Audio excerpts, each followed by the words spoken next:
Mi chiamo Elena, ho 38 anni, vivo in una piccola città chiamata River Hill. È un posto tranquillo con alberi verdi e piccoli negozi. Ho 2 figli. Mio marito si chiama Daniel, ha 43 anni, siamo sposati da 15 anni. Quando ci siamo sposati ero felice. Daniel era dolce e gentile, mi portava fiori, cucinava la cena la domenica, mi guardava e diceva: «Sei il mio amore». Mi sentivo fortunata. Pensavo che saremmo sempre rimasti così. Vivevamo in una casetta vicino al parco. Amavo la nostra casa. Era calda e piena di luce. Dopo 2 anni è nato il nostro primo figlio, un bambino chiamato Noah. Era tranquillo e sensibile. Amava i libri e gli uccelli. Io stavo a casa per occuparmi di lui. Daniel lavorava in banca. 2 anni dopo è nata una bambina. Si chiama Emma. Ama la musica. Canta sempre. È piena di gioia.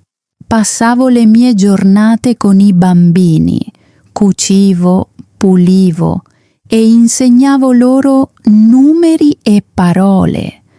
Daniel lavorava tanto. Tornava tardi, ma dava sempre un bacio ai bambini prima di dormire. In quegli anni mi sentivo stanca ma felice. La vita era piena, ma era bella. Nei fine settimana cenavamo insieme, andavamo al lago, mangiavamo il gelato e guardavamo le anatre. Daniel e io ci tenevamo per mano. Credevo che il nostro amore fosse forte, ma lentamente le cose cambiarono. Daniel lavorava sempre di più. Diceva: «Ho molto da fare in ufficio». Smise di cenare con noi, smetteva di sorridere. Aveva un'aria stanca, arrabbiata o vuota. Gli chiedevo: «Va tutto bene?» Lui rispondeva: «Sto bene». All'inizio gli credevo. Pensavo che il lavoro fosse pesante, che avesse solo bisogno di tempo. Ma peggiorò. Tornava tardi quasi ogni sera. Non mi chiamava più durante il giorno. Non mi guardava più nello stesso modo. Mi mancava. Mi mancava l'uomo che una volta mi portava i fiori. Mi mancava la sua voce calda. Mi sembrava di vivere con un'ombra. Era lì, ma lontano. Un giorno trovai una ricevuta nella tasca del suo cappotto. Veniva da un hotel a 2 ore da qui. Il nome sul foglio non era quello di Daniel. C'era scritto: «Camera per il signor D. Taylor e la signorina Clara». Il mio cuore si fermò. Le mie mani tremavano. Quando tornò a casa, gli mostrai il foglio e chiesi: «Chi è Clara?» Lui disse: «Solo una collega. Era un viaggio di lavoro, niente di più». Non gli credevo, ma dissi: «Va bene». Non volevo litigare. Non volevo distruggere la mia famiglia. Noah aveva 5 anni ed Emma 3. Avevano bisogno di entrambi. Passarono le settimane. Cercavo di sorridere. Cercavo di essere forte, ma piangevo la notte quando i bambini dormivano. Piangevo in cucina mentre lavavo i piatti. Guardavo Daniel e vedevo un estraneo. Non mi diceva più dove andava. Spegneva il telefono, diceva: «Sono stanco di tutte queste domande». Io restavo in silenzio. Cosa potevo dire? Ho iniziato a sentirmi vuota. Pulivo la casa, ma non sembrava più casa. Cucinavo, ma il cibo non aveva sapore.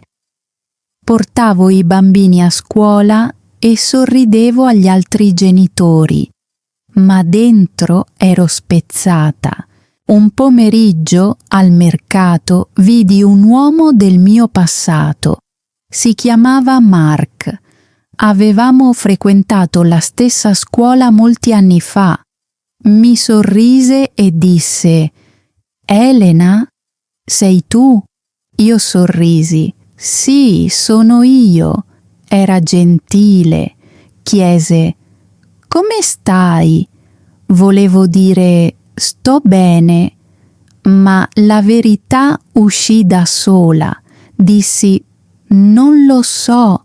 Lui non rise, non cambiò argomento, mi guardò e disse: «Se hai mai bisogno di parlare con qualcuno, io ci sono». Annuii e me ne andai, ma le sue parole rimasero con me. Quella notte, seduta accanto alla finestra, guardai il cielo. I bambini dormivano. Daniel non era a casa. Guardai le stelle e mi sentii piccola. Sussurrai: «Cosa è successo alla mia vita?» Pensai a Mark, alla sua voce calma, ai suoi occhi gentili. Non volevo niente da lui. Volevo solo qualcuno che si interessasse a me, qualcuno che ascoltasse. Qualche giorno dopo lo rividi al bar. Ero sola, così entrai. Lui mi salutò con un gesto della mano. Mi sedetti con lui. Parlammo non di cose profonde, solo di argomenti semplici. Il tempo, i libri, la nostra città. Ma le sue parole erano calde. Chiese: «Come stanno i tuoi bambini?» Sorrisi e dissi: «Sono la mia gioia». Mi guardò e disse: «Sei forte, lo vedo». Mi vennero le lacrime agli occhi. Nessuno mi diceva qualcosa di gentile da molto tempo. Ci incontravamo una volta a settimana, a volte al parco, a volte al bar. Non successe nulla tra noi, niente regali, nessune promesse, solo conversazioni tranquille e semplice gentilezza. Cominciai a sentirmi viva di nuovo. Ridevo di più, sentivo il sole sul viso, ascoltavo gli uccelli. Quando mi guardavo allo specchio vedevo qualcuno che ricordavo, qualcuno che pensavo di aver perso. Ma una sera Daniel tornò a casa presto. Vide un messaggio di Mark sul mio telefono. Era solo una frase semplice: «Spero che la tua giornata sia stata buona». Daniel si arrabbiò, urlò: «Chi è quest'uomo? Stai vedendo qualcuno?» Lo guardai e dissi: «Avevo bisogno di parlare con qualcuno, tu non c'eri». Lui non disse niente e se ne andò. Quella notte finalmente parlammo davvero per la prima volta dopo anni. Daniel mi guardò con gli occhi rossi e disse: «Mi dispiace, non sapevo che stessi soffrendo». Io risposi: «Non hai chiesto, non mi hai vista». Si sedette accanto a me e mi prese la mano. «Ti amo ancora», disse. Volevo credergli. Volevo sentirmi al sicuro di nuovo, ma il mio cuore era stanco, non si fidava più così facilmente, e così la mia vita cambiò, non per un grande evento, ma per tante piccole crepe che si erano allargate nel tempo. Non sapevo come sarebbe stato il futuro, ma sapevo che volevo pace. Dopo quella notte Daniel cercò di cambiare. Tornava a casa prima, aiutava con la cena, chiedeva: «Vuoi un tè?» Erano piccole cose, ma le notavo. Non dicevo molto, ma vedevo che si impegnava, aiutava Noah con i compiti e ascoltava Emma cantare. Sorrideva di più, non come un tempo, ma con dolcezza. Non ero sicura di potermi fidare. Volevo farlo, ma il mio cuore faceva ancora male. Daniel abbassò lo sguardo e poi disse: «Voglio darti anche questo». Per la prima volta sentii che lo pensava davvero. Cominciò a fare di più in casa, aiutava Emma con le sue canzoni, aggiustò la porta rotta della cucina, mi chiedeva com'era andata la giornata. A volte portava piccoli regali, un libro, un fiore, una nuova tazza da tè. Niente di grande, ma gesti pieni di attenzione. «Non devi ringraziarmi», disse. «Te lo meriti». Volevo sorridere e a volte ci riuscivo, ma il mio cuore era lento a riaprirsi. Una notte mi ammalai molto. Avevo la febbre alta e un forte dolore al petto. Daniel mi portò di corsa in ospedale. Rimase accanto a me tutta la notte. Mi teneva la mano. Non dormì. Continuava a dire: «Per favore, non lasciarmi». Le lacrime gli scendevano sul viso.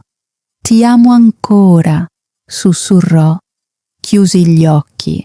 Le sue parole riportarono alla mente ricordi di quando eravamo giovani, quando la vita sembrava semplice.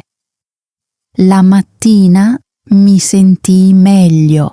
Il medico disse che era solo un'infezione al petto, niente di troppo serio, ma qualcosa nel mio cuore era cambiato. Avevo visto la paura negli occhi di Daniel. Avevo visto anche l'amore, forse un amore vecchio, forse ferito, ma ancora amore. Quando tornammo a casa, preparò una zuppa e mi disse di riposare. Si sedette accanto a me e mi lesse un libro. Emma mi abbracciò. Noah mi portò dell'acqua. Mi sentii accudita. Più tardi quella settimana feci una passeggiata da sola. Pensai alla mia vita, a tutti gli anni passati, ai giorni felici e a quelli dolorosi, a Mark, a Daniel, ai miei figli. Mi sedetti su una panchina vicino al fiume. Le foglie si muovevano nel vento. Chiusi gli occhi e respirai profondamente. Mi chiesi: «Posso perdonare? Posso guarire?» Non conoscevo tutta la risposta, ma sapevo di voler trovare pace. Quella sera parlai con Daniel. «Dobbiamo essere sinceri», dissi. Lui annuì. «Sì, dobbiamo». Chiesi: «Vuoi davvero questo matrimonio o hai solo paura di perderlo?» Lui disse: «Voglio te, non solo l'idea di noi. Voglio sistemare le cose». Chiesi: «Puoi dimenticare l'altra donna? Puoi darmi le cure di cui ho bisogno?» Lui disse: «Lo proverò». Scossi la testa. «Provare non basta, voglio che tu lo senta davvero». Mi guardò negli occhi. allora lo farò, te lo prometto. Da quel giorno le cose iniziarono a cambiare. Non diventammo perfetti, ma cominciammo a camminare di nuovo insieme. Facevamo piccole conversazioni del tempo, della scuola, dei vecchi ricordi. Mi chiedeva quali libri mi piacessero. Diceva: raccontami i tuoi sogni. Nessuno me lo chiedeva da anni. Una sera mi sorprese con una cena semplice all'aperto vicino al fiume. Portò una coperta, panini e tè. Sedemmo sotto le stelle. Grazie per essere rimasta, disse. Grazie per avermi dato una seconda possibilità. Lo guardai. Non era più l'uomo che avevo sposato e io non ero più la stessa donna. Ma forse potevamo costruire qualcosa di nuovo, non dal passato, ma dal presente. Passarono le settimane. La vita in casa era tranquilla, ma diversa. Daniel continuava ad aiutare, lava i piatti, piegava il bucato, accompagnava Emma a scuola. Piccole cose, ma importanti. Non rimaneva più tardi al lavoro. Passava le sere con noi. A volte parlavamo, a volte restavamo in silenzio, ma il silenzio era caldo, non freddo. Avevo ancora dei dubbi. Il mio cuore non era completamente aperto. A volte lo guardavo e ricordavo il dolore, la ricevuta dell'hotel, le notti in cui piangevo, il modo in cui un tempo mi era passato accanto come se non esistessi, ma ricordavo anche l'ospedale, la sua mano che stringeva la mia, la sua voce che diceva: per favore, non lasciarmi. Perdonarlo non era facile.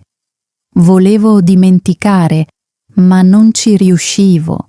Potevo perdonare, ma il ricordo restava. Un giorno mi guardai allo specchio. Il mio volto sembrava stanco ma forte. Elena, dissi a me stessa, stai provando, stai facendo del tuo meglio. Volevo la pace, non solo per la mia famiglia, ma per me stessa. Quella settimana scrissi una lettera a me stessa. Diceva: cara Elena, sei forte, sei gentile, sei importante, hai attraversato il dolore e non ti sei arresa, hai pianto, ma hai continuato ad andare avanti, volevi amore e lo vuoi ancora. Non sentirti in colpa, ama prima te stessa, meriti la felicità, non dimenticarlo. Piegai la lettera e la misi nel cassetto. Quando mi sento triste la rileggo. Alcuni giorni sono buoni, alcuni giorni sorrido senza pensarci, altri giorni mi sento stanca, ma va bene così. La vita non è sempre facile. Ho imparato ad accettarlo. Ho anche iniziato a fare cose per me. Camminavo da sola la mattina, andavo in biblioteca e prendevo libri, ascoltavo musica leggera e bevevo tè in silenzio. Comprai un quaderno e scrivevo ogni sera. Non nascondevo i miei sentimenti. Scrivevo la verità. A volte scrivevo: sono ancora ferita. Altre volte: oggi mi sono sentita felice. Lasciavo venire fuori tutte le mie emozioni. Una sera Emma chiese: mamma, perché scrivi nel tuo libro ogni sera? Sorrisi e dissi: «Perché mi aiuta a stare meglio?» Lei annuì e disse: «Forse lo farò anch'io».